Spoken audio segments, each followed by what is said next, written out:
Alright, what's up everyone? I'm just going to be introducing my bike in this vlog. This is going to be my first official vlog. And the bike that's going to be showing up on my YouTube pretty consistently is going to be my 97 CBR 600 F3. I've had this bike for maybe a couple months, not too long.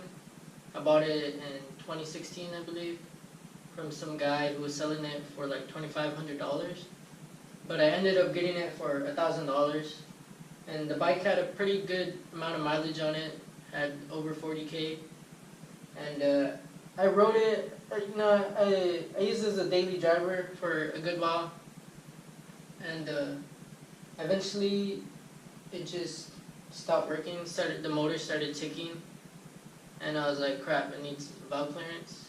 So I opened it up, opened the valve cover, took off the valve cover, and attempted to do a valve clearance, but ended up finding out that like literally every single valve was like really closed. You know what I mean? Like, to re-shim it, I couldn't find like an aftermarket shim kit that would had sizes that were small enough to re-shim it, or even the OEM didn't have small enough shims for me to be able to re-shim it. So basically I'm screwed, unless I get like custom made shims, but I really don't want to do that. So what I'm thinking, and correct me if I'm wrong, is that all I have to do is replace the valves, and then I'll be able to use the OEM shims again. That's what I'm thinking. Like, that's the whole reason why I have this motorcycle apart. So correct me if I'm wrong, so I don't finish doing this. But what I have so far off of the motorcycle, obviously, is the tank, the airbox. Yeah, I know you can't see even though I'm pointing to it. I have my exhaust off, the airbox, the ram air. What else? The spark plug coils, and the radiator that was in the front, and the carburetor. The carburetor is off too. And I already plugged everything up, with paper towels and whatnot, so nothing gets inside the motor.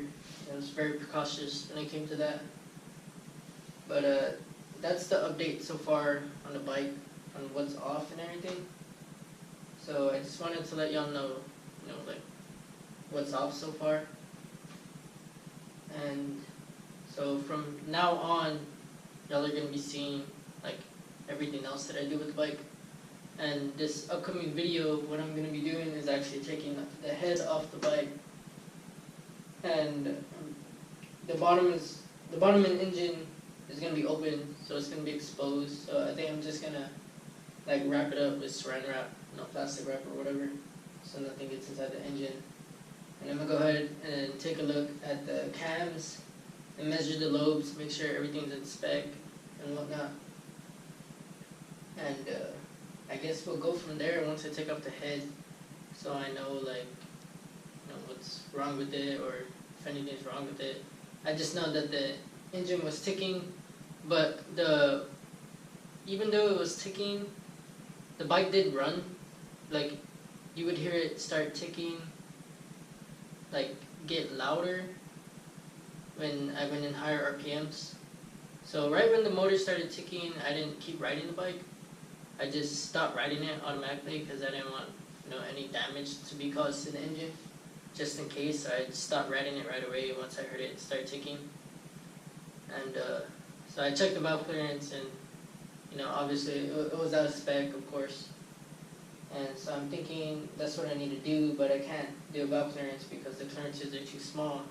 So I'm thinking, because the bike has a lot of miles, that maybe the valves are already worn down, so they just need to be changed out, and I should be able to re-shim again, but with the OEM shims, which is what I want to do. So hopefully I can do that. And just comment down below if I'm right, if that's what I have to do. Just put in new valves, and I should be able to re-shim again, like using OEM shims, not having to get custom shims that are like so tiny that it's ridiculous. But please let me know. So I'm just gonna end the video here, and hopefully, you know, someone comments and lets me know what I have to do. And so please give the video a like and subscribe if you want to, you know, see the process of this bike being rebuilt. I love this bike. It's an awesome bike.